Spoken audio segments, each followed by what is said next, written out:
অন্যায় কখনো ন্যায় হয় না, খারাপ ব্যবহারে কেউ সুখী হয় না। অমানুষরা পশুর চাইতেও নিকৃষ্ট। জেনে বুঝে কারো মনকে আঘাত করা সুস্থ মানুষের কাম্য নয়।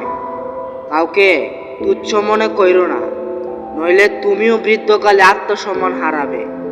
মানুষের খারাপ কর্মফল ভোগ করাই অভিশাপ। সকল ধরনের মানুষের কথা বোঝার ক্ষমতা যার আছে সেই ভালো জ্ঞান লাভ করে। মানুষকে ঠকানোই নিজের চরিত্রকে কলঙ্কিত করা। মানুষ মানুষের জন্য, কিন্তু অমানুষ নয়। বরং তারাই অমানুষ যাদের ভিতরে মানবতার মন মানসিকতা নাই, অর্থাৎ মানুষের প্রতি যার ভালোবাসাই নাই।